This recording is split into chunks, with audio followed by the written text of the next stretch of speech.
Friends, did you know that over 60% of your first-time clients are never coming back to your business again? They are going to your competition. That is so painful, and it doesn't have to be that way.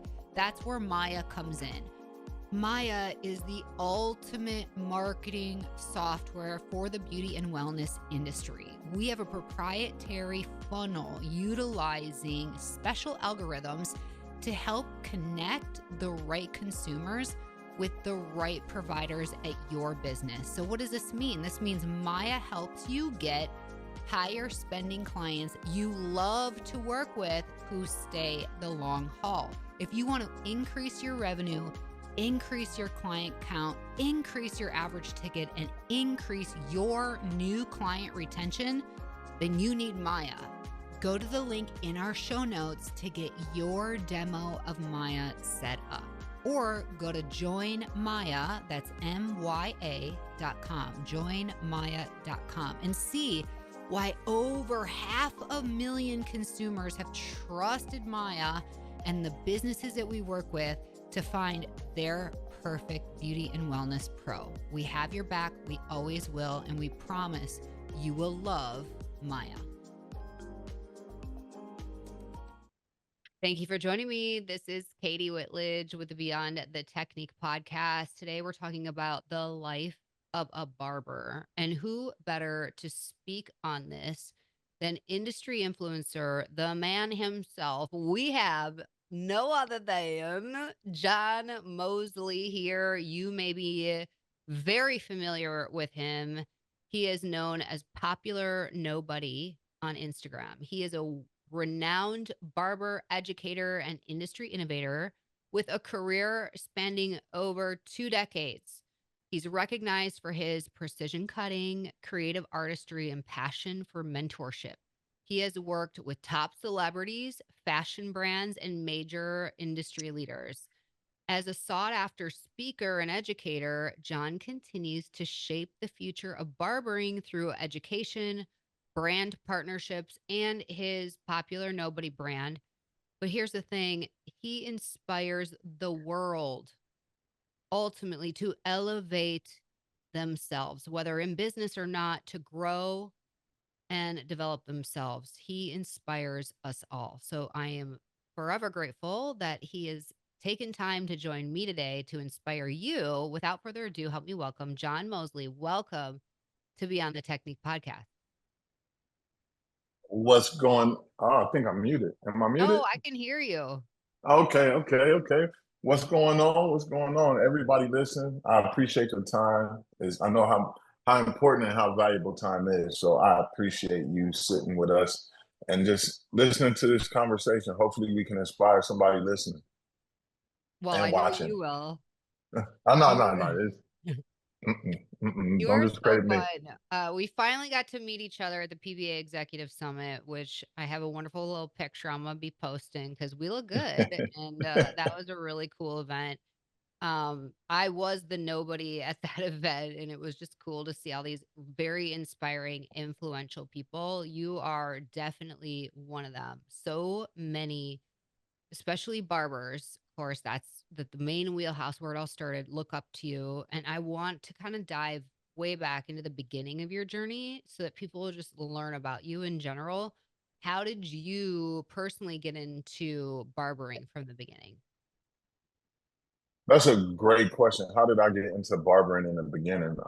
So my family history is the beauty space. My mother, Doris Mosely, my sister, Lily, my sister, Ann, um, my cousins, my aunts, everybody was in the beauty space with my mother kind of like leaving that like that charge. And so I was actually growing up. I'm gonna just start with growing up. I used to, get in trouble a little bit. And so Saturdays were spent in my mom's beauty salon in Inglewood, California. And I would, I used to hate it. I hated it. I didn't want to work. I didn't want to go to the shop. I was like the little shop BITCH. And I would have to run errands and just all the things, right? And so while my friends was out playing games and having fun, I was running errands at my mom's beauty salon, sweeping up hair, folding towels and doing all that stuff. And so because of that, it was kind of one of those things where I was like, hell no, I don't ever want to do hair. I don't ever want to be a part of hair. And then I got to college and I was playing college football at a junior college in Orange County, California. And I didn't like college. It was like college wasn't for me. I think the way that education was being taught was very boring. And so halfway through the season, I just decided to quit. And I went home lying. So if you have kids and you're listening to this, sometimes your kids lie and turn into a passionate paycheck. And so I told my mother, like, hey, I want to go to barber school. But I thought she would be so overjoyed that it would buy me time to figure out what else to do. And it was not that. 3 days later, I was enrolled in barber school. I hated it for the first 6 months. And then one day I showed my mother some of my work, and she was like, you know what? If you put some passion and energy behind this, you could actually be really good. And then, boom, here I am today. That is wild. Okay, Yeah. there's so many things to unpack with that. First thing that came to my head, maybe because I'm an entrepreneur, is like she could have put you on payroll and had you as a tax write off and all the other perks that you know what I mean? Like nowadays, people do this. They leverage their family in order to, scale. So anyway, that was interesting that that is your beginning and that you had to be put to work when all your other buddies were having fun. And then, you know what else is kind of interesting is college was a bore and you are the complete opposite when you educate. So how did you go from being a barber to an entrepreneur? What did that journey look like for you?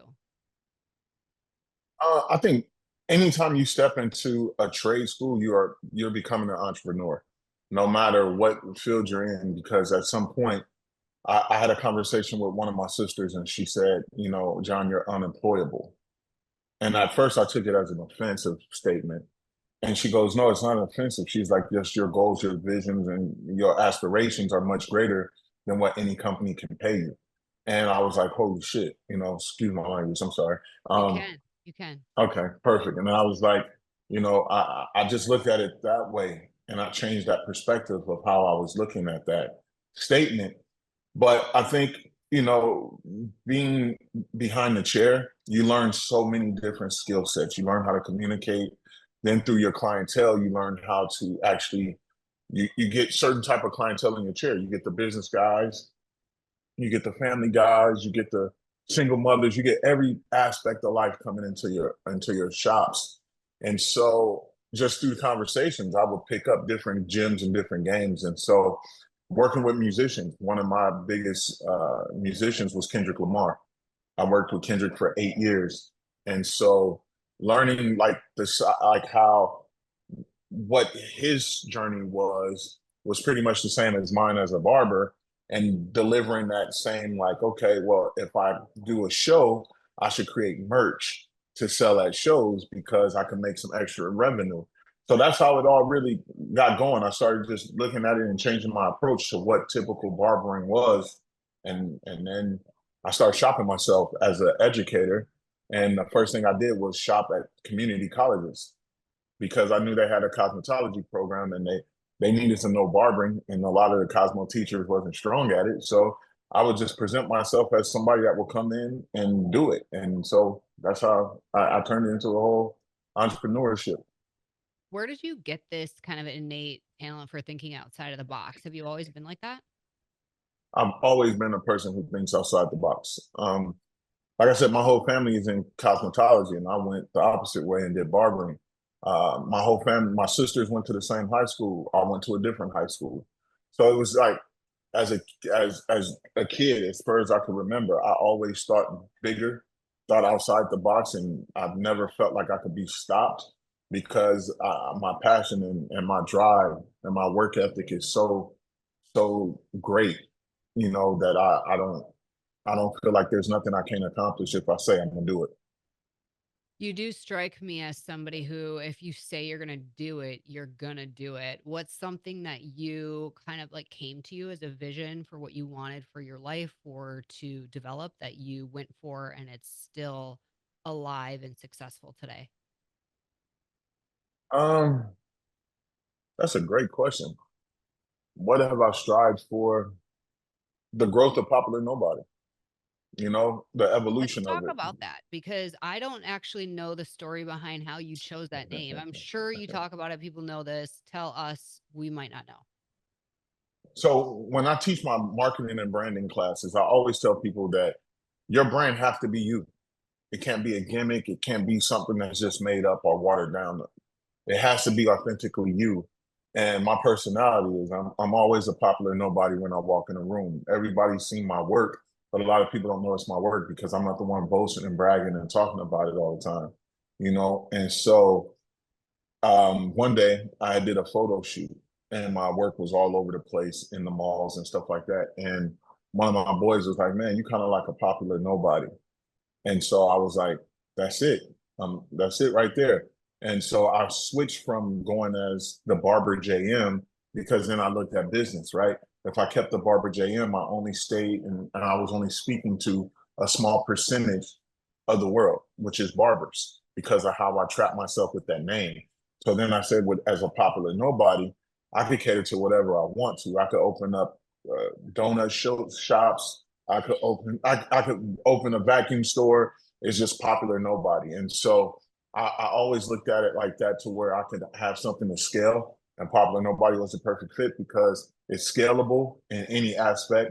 And the fact that I could just be me.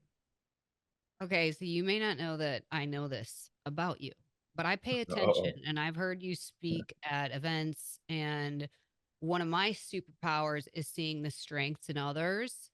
And I believe one of your top strengths is your intuition and trusting your gut. So yeah, okay. So and it was because this was a couple years ago when it's like, what's your word of the year? And you know what? You were like, it hasn't hit me yet, but when it does, I'll know that's it. What's your word of the year or your focus or kind of your theme for 2025? By the That's way, funny. am I right or am I right? Yeah, I got to give you credit. You are 100% right. Um, and I just text somebody last night that I could read a room real fast. And so that's funny that you said that. But yeah, you are absolutely right. When it comes to my word, it's finish. Finish. Everything I do this year, I want to finish. Past words have been dominate, consistency, communication. And this word, I think I embody all of those together and add finish to it. And I think so many people probably even listening to this and watching this have a little survival's remorse because of success, and they kind of feel bad about how they succeed because they don't want others to perceive them differently. And so this year, I had to get over that hump mentally and just say, I was built to be different. I got a different mindset, and I can't play, no disrespect, small. I can't play that. I won NAHA 2022 Educator of the Year. I've achieved so much in my career, so I got to finish. And whatever I do, I'm gonna finish, and I'm gonna make sure I dominate Okay, I'm gonna now say hell yes. it. It doesn't play anybody favors to play small. And you really spread that message across your platform to help industry professional, everybody worldwide. Specifically, you have a niche for helping barbers. There's something there that has your heart. What is it like to be a barber? If somebody is entering into this career path now, what is the life of a barber in today's market and culture? In today's market or culture, I feel like to be a barber, it's easy to get into. It's hard to grow it though. And because so many people get caught up in the hype of that, just having a good social media presence is going to grow you. It's not. Um, and it's also confusing because you get so many people on social media talking about the high price. Oh, I charge $100, $150 haircut. But what are you doing to your regular community? You're overpricing so that you don't really get consistent clientele that way, and only certain people can afford you that way. So my passion for educating barbers is like, listen, don't be dumb about how you do this practice because it is a practice. We're licensed by the same people that license doctors and lawyers and everybody. So it is a practice, right? We're practicing hair. And so you have to be respectful to that and understand, like, don't overprice. Know the art of the business, which is business, opposed to just becoming an artist that only do one type of haircut or only one type of technique. Like, you got to be able to think bigger than what you are standing behind the chair. When you get your license has so many different opportunities, right? One piece of paper allow you to walk into now podcasting, product development, creative director positions, marketing directors. So use your strength that come with being an artist in this field, but grow it.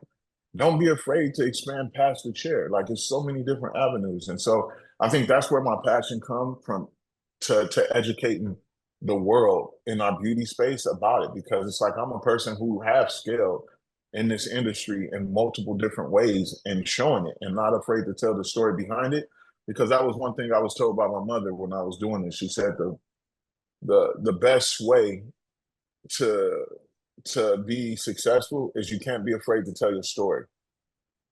And so another person, rest in peace, Joseph Stevenson, told me, leave your legacy. Don't be afraid to leave your legacy behind. And so I'm walking while I'm leaving a trail of my legacy behind. And every time I post on social media, it's a piece of my legacy that I leave, as long as you get the message that I'm telling you about. I know that you have done and accomplished so much, and it's your mission to help others do the same for themselves. What are you most excited about really spending your time and energy doing this year? Like, what fills up your cup the most? Yeah. To be honest, what fills up my cup the most is being creative in all different aspects, but growing people, growing companies, and just showing the next generation that you could dress like me, you could, you know, be who you are and walk into a space and be successful as you want to be without having to worry about your image or what people think of you, or, as long as you can open your mouth and have worthy conversation and be great with the conversation and treat people fair and well, then at the end of the day, that's where, like, that's where I'm at in this space. Well, I love that. I love that so much, because you do have such a confident presence. Were you always like that, or did that come with time and experience? I think I always had that confidence, but I also feel like I had to grow into it. And like I said, the realization that I am different, the realization that I do have a capability to do great things. And I think that comes with, once you fill that confident cup up, you look at it differently and you say, you know what, attack, attack, attack, and be great in your attack. When you realize that you're different and set apart, and not in like an egotistical way, you just recognize that is the way it is. It's often not what you are doing, but what you are not doing. What do you say no to, or who do you say no to in order to make sure that you are really honing in on your superpowers? It's a statement that I like to say: if it ain't beneficial, it's artificial, right? And so if the situation ain't gonna be beneficial for both parties, then what are we doing it for? And it doesn't always have to be a monetary benefit. It could be a relationship benefit. You know what I mean? And so to me, I'd rather have a million relationships that got high value than sometimes having $1 million, because that has no value at the end of the day. And you can see every day our US currency dollar around the world means nothing, but relationships are relationships around the world, And so um, I think that's the biggest thing for me, is that having that high value relationship and looking at things different and saying, when I gotta say no, I have to be okay with standing on what I'm standing on, and be okay with it, and that be my decision. um, with show season approaching, a lot of people go out, drink and party and do all of that. I don't do that. I go up to my hotel room and I edit content, and I stick to what the goal is, and that's the finish. My gosh, we have so much in common, except I don't dip out for sporting events, but I would if we were in the same city together because that'd be fun. Yeah, Um, well, you never know. We're gonna be in Chicago together, so that's true. The Bulls, there's some hockey. We'll see. We'll see. What you've been on a lot of podcasts. Are there any yeah. questions that you're like, gosh, I wish I would be asked this at some point, and people haven't asked me that? Is there anything that you wish somebody would prompt you to speak about that you want to share a message? To be honest, no. I feel like because every audience is different, and so I just like to show up to the podcast not knowing any questions and be authentically myself and how I feel emotionally that day. Um, you know, I feel like when people get to know me, they get to know me, and so I'm pretty much an open book. And so when you're around me, you feel my presence. I make sure you feel my presence. You see my smile. I'm always gonna smile big, but I don't ever leave a podcast and be like, I wish they would have did this. No, that person is they're trying to learn me too. So whatever they need to know, that's what I'm gonna give. Yes, you are. Oh my gosh, we have so much fun. Okay, back to barbering. You mentioned, and I totally agree that there's almost this like lie being told that you can charge this much right out of the gate, and you do need to take that time. When you are inspiring and mentoring barbers everywhere, you do this globally. Really, what does that trajectory typically look like? I mean, is there a new path where you could work just 3 to 4 days a week and still do really well? Is there kind of a ladder of growth that you take barbers through? Like, hey, start here, and by this point, you could get into the real estate side of things. You have kind of any steps for them or a growth path yourself? Because the reason I ask is because many owners do struggle with creating that growth path specifically for barbers or sometimes nail technicians. Like it's just seen sometimes as a lower ticket, you have to do more volume, you know what I mean, type of model. What do you recommend for barbers today to have a path of growth that is really tried and true? Um, that's a great question again. I would say first off, work. Put the time in. Like, don't think because somebody jumped on Instagram and tell you they work 3 days a week that's going to work for you. That that don't work for everybody. And so I think old school method: show up to work, be the first one there, be the last one to leave. Like learn the business side of why you're at work. If you got a receptionist, hang out at the receptionist desk and learn how to be a receptionist. Because if you're planning to open your own business, you might not have the financial freedom to do the certain things that other people can do year 3 or 4, where they can hire a receptionist. So you got to be your own receptionist. So you got to learn customer service. So it's like show up to work and just do those things. And then once you do that, um, as your clientele build, work to then learn how to take days off. And what I mean by that, this is a strategy that I use. I will work, starting out on Sundays. I'll work 7 days a week, right? And then I'll move my Sunday clients to Monday clients. Then I'll try to shift some Monday clients to Tuesday clients to where I got my Thursday, Friday, and Saturday so booked that it allowed me to make not just the same amount of money, but more money on those days as if I worked a full week. But it gave me other time on Monday, Tuesday, Wednesday to go out and recruit new clients. It gave me time to do whatever else I wanted. And so that was kind of my formula to my success as far as growing. But the first thing is put in the work, show up and be there and do the extra stuff that's going to allow you to grow. Are you still behind the chair at any capacity? Yeah, I'm still behind the chair. I still like I'm never so one thing my mother taught me was no matter how many celebrities I do, no matter how much I travel, you still gotta have a home base, right?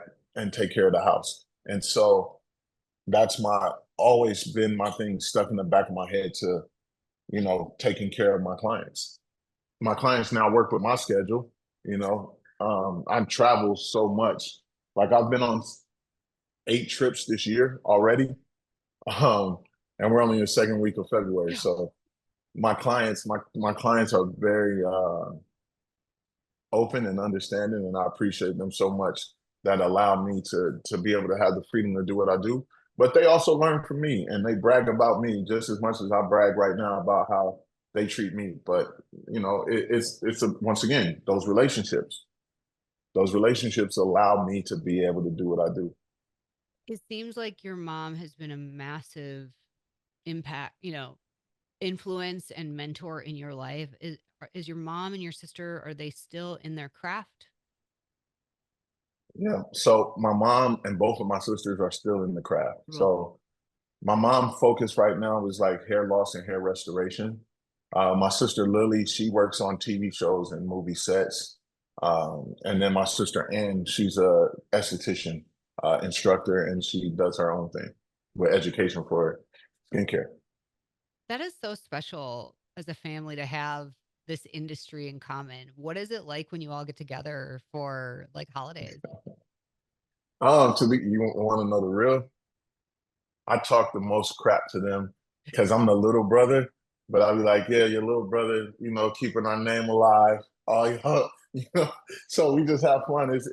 It's literally banter back and forth, but it's love always. And we talk about hair, we talk about the industry, we talk about the growth in the industry, what my mom grew up in our industry knowing, compared to what we're doing right now and how it all comes together. And I think that's the beauty of our family. We can always bounce back to one big connection other than our being a family. It's hair and the passion and love that we have for education. I mean, it is clear to me when we are following you on social media, that passion and love. And sometimes, and this is what I like about you, you need to speak truth and not worry if it like offends or hurts people's feelings, because you're like, by not sharing this truth with you, you're going to be hurt in the long run.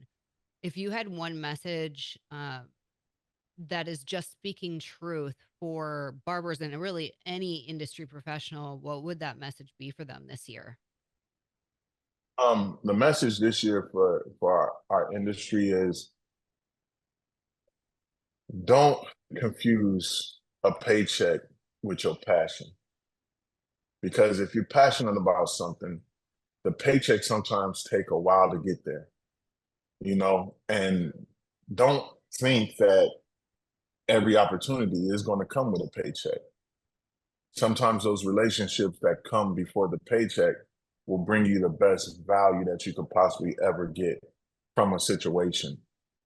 Always think too, how can I be of some kind of value into the situation? What is my strengths? What is my weakness? What is my opportunities? And where are the threats? That's the SWOT method inside of business. So it's like you got to always feel that. You got to always understand that. And the more and more you do, the faster you'll see success.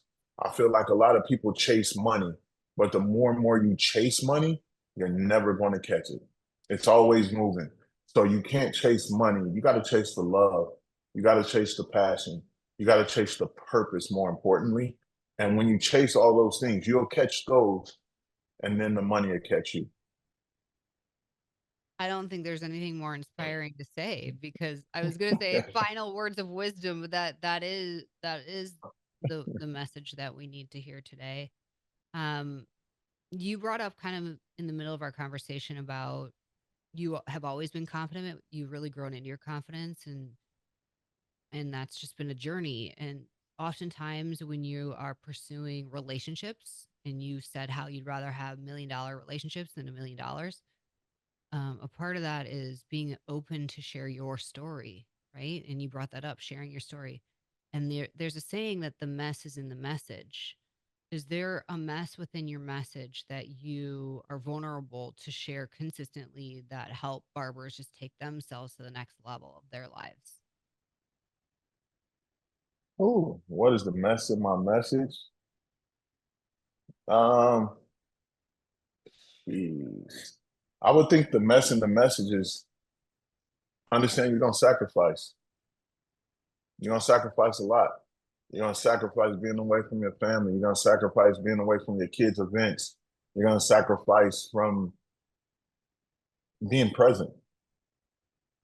So I think the mess is in all of that because it does make you psychologically think different. Mm. You start questioning things, you start questioning self, you start having self-doubt, you start feeling empty, you start feeling alone. And so when you do have those times, you always got to keep inside of what the message is. I'm doing this for a bigger, greater purpose, but I got to go through this mess. And so sometimes sometimes I speak this message, which is you gotta you gotta embrace the bullshit because really what it is fertilizer, and fertilizer is meant to grow you. So embrace the bullshit so that you can use it to grow. Man, I'm writing that down. That is a good one. uh, I think my top takeaway, I'm going to summarize it as this, is how you do anything is how you do everything. And you show up and you do everything with purpose. And you are so well connected. You have so many events, like you said, 8 events already this year. But usually when you are kind of different and you're set apart, it can feel lonelier because the circle of people that are like you, like that is a different number. How do you prevent yourself from getting lonely or kind of feeling that sense when you are out doing so much? Who do you stay connected with, or how do you stay connected and feel just most loved and alive? Um, I got a tight group. I got a tight group of people that I stay connected to. Um, as you grow, your circle was once a hula hoop, and then it starts becoming more up to a Cheerio, and so you got to find peace with knowing that you're going to lose people along your journey. And that's part of the loneliness feeling because some people, you value the relationship, but like I said in the video, some people come to you with strings attached and you just don't know how long the string is, but it's up to you to figure it out. And so as you start losing it, you can't you can't get too down on yourself because sometimes then people wasn't supposed to be there, you know. And it's always a bigger purpose. Mm. And if you and seasons, you hear a lot of people say seasons, right? And so when you look at the season that you're in, some people serve a purpose for that season, and some people serve a purpose for a reason. And so when you do that, as long as that tight circle that you have understand you and they pour into you and they let you know that your way of thinking is not crazy and that you're okay, you sometimes need a constant reminder because for our industry, we are outside the box thinkers. That's why we're in this space. Family don't like it. Why you going to hair school? You dumb. That's not a career. That's this and that. And it's like that weighs.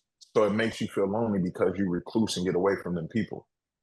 So you just got to make sure that you find that your purpose is why you're doing it. You find that the reasons that you do what you do, it's always going to be solid. And I think that kind of helps me combat when I get a text message. I just got a text message the other day from someone, and if you don't mind, can I read it? Please do. This happened at midnight 2 days ago. Thank you for your motivation. I seen your commercial on my Instagram. Thanks for the guidance you give and gave me. I've learned so much from you in our 10-minute conversations. One day you'll be learning from me, though. Don't forget that. One of the most impactful people I've ever met thus far in my life. I pray that one day I have the honor to say I've worked with you in a professional setting.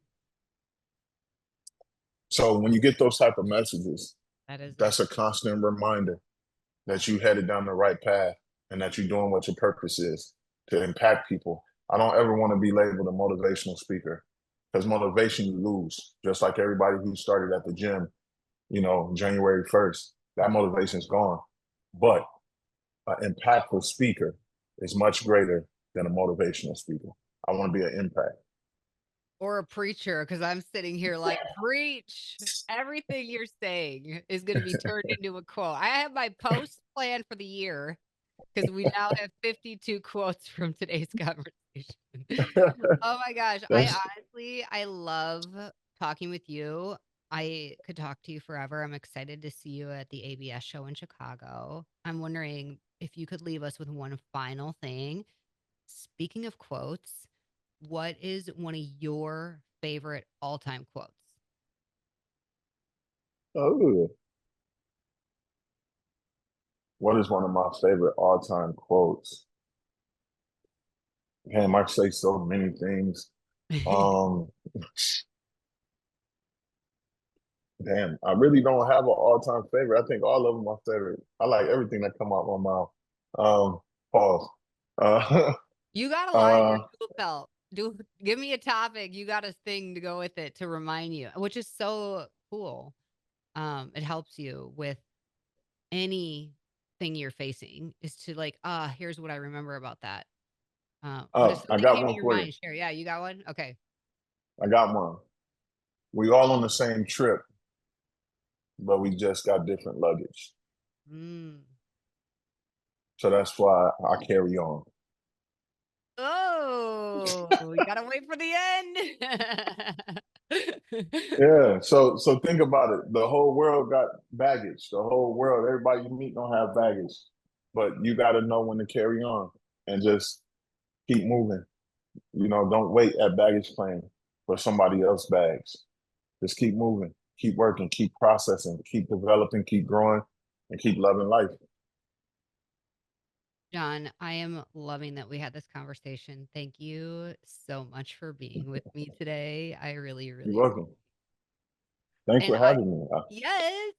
And I have the links in our show notes for you to go. And if you're not already following Popular Nobody John Mosely, you need to be. I'm sure you already are, but just in case, I put the link in our show notes along with all his other links. Follow him, absorb it, share it with your teams. He is not motivational, he's impactful, and you will be very inspired every single day. So thank you again, everybody. If you love this platform, we would appreciate if you take a moment to leave us a review wherever you're listening. 5-star review, please, by the way, so that more people like yourself will discover Beyond the Technique, where we're here to change the way that you are supported in your business. Until next time, have an awesome day and stay strong.